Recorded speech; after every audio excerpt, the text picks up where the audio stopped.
kita membahas mengenai moral Pancasila dan moral agama dalam hubungan dalam pembangunan, tentu kita harus mengetahui apa itu Pancasila. Pancasila adalah dasar falsafah negara Indonesia, terdiri dari 5 prinsip utama yang diakui sebagai landasan moral dan filosofis bagi negara Indonesia. Yang pertama, sila ketuhanan yang Maha Esa, yaitu mengakui keberadaan Tuhan sebagai inti dari segala sesuatu. Sila kedua, yaitu kemanusiaan yang adil dan beradab. Maksudnya mendorong kesetaraan, keadilan, dan kemanusiaan yang adil bagi semua warga negara. Sila ketiga, persatuan Indonesia, yaitu menjunjung tinggi persatuan dalam keberagaman, menghargai perbedaan budaya, agama, dan suku. Sila keempat ada kerakyatan yang dipimpin oleh hikmat kebijaksanaan dalam permusyawaratan perwakilan. Maksudnya, pemerintahan yang demokratis dan berdasarkan musyawarah untuk mencapai konsensus. Sila yang terakhir, sila yang kelima, yaitu keadilan sosial bagi seluruh rakyat Indonesia untuk menciptakan kesetaraan dan keadilan sosial untuk semua warga negara. Pancasila memiliki nilai-nilai moral utama, yaitu dalam aspek ketuhanan, maksudnya menghormati prinsip-prinsip agama dan kepercayaan. Kemudian kemanusiaan, di sana menghargai martabat manusia, kesetaraan, dan keadilan.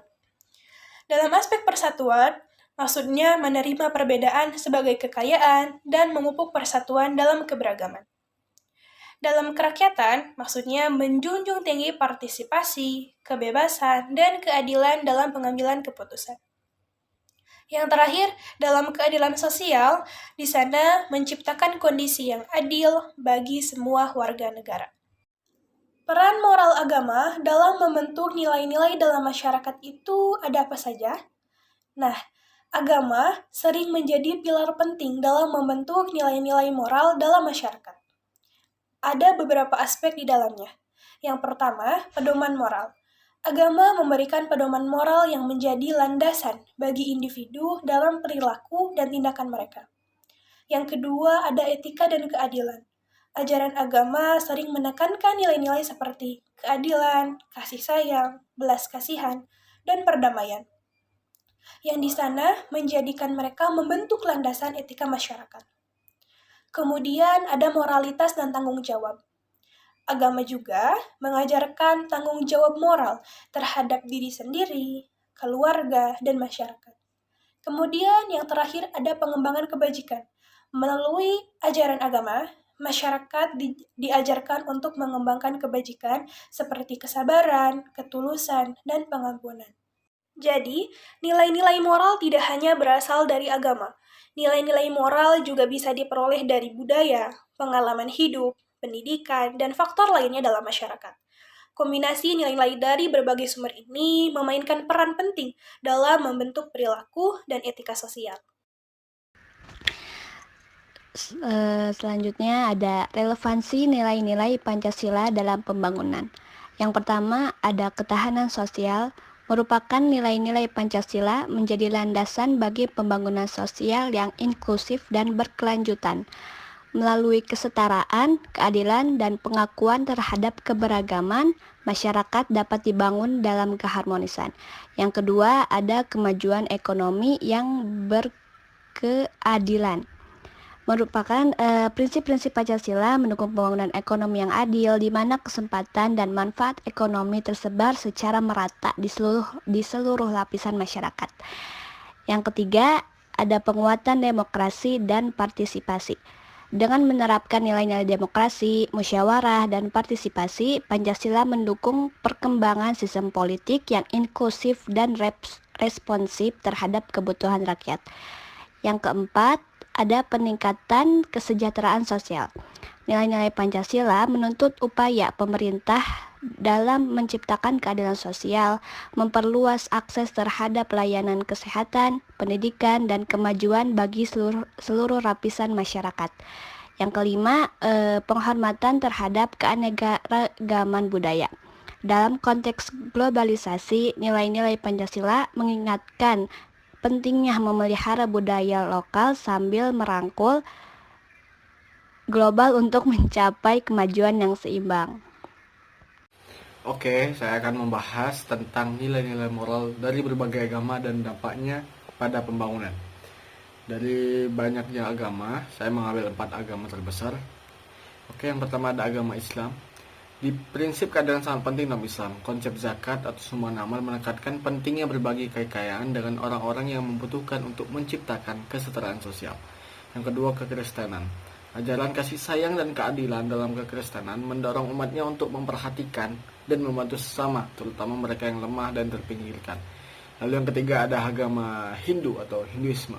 Konsep karma dan dharma dalam Hinduisme menggarisbawahi pentingnya bertindak dengan adil dan menurut aturan moral yang tepat untuk mencapai keselarasan masyarakat. Dan yang terakhir ada agama Buddhisme atau Buddha. Ajaran tentang belas kasihan dan keadilan sosial dalam Buddhisme mengajarkan untuk membantu orang lain dan berkontribusi pada kebaikan umum. Nah, selanjutnya saya akan bahas tentang pentingnya membangun keselarasan dan harmoni antara nilai-nilai moral Pancasila dan agama dalam pembangunan. Nah, yang pertama itu kesatuan dan keseimbangan.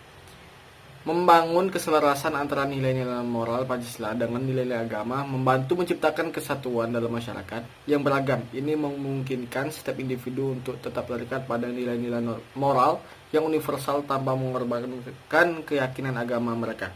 Yang kedua ada penghormatan terhadap keanekaragaman.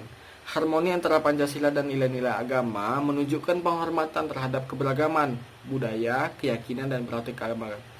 Ini menciptakan lingkungan inklusif di mana masyarakat dapat hidup secara damai. Yang ketiga, pembangunan berkelanjutan. Integrasi nilai-nilai moral dari Pancasila dan agama mempromosikan pembangunan yang berkelanjutan, mencakup aspek-aspek ekonomi, sosial, dan lingkungan. Hal ini membantu menciptakan masyarakat yang lebih adil dan seimbang.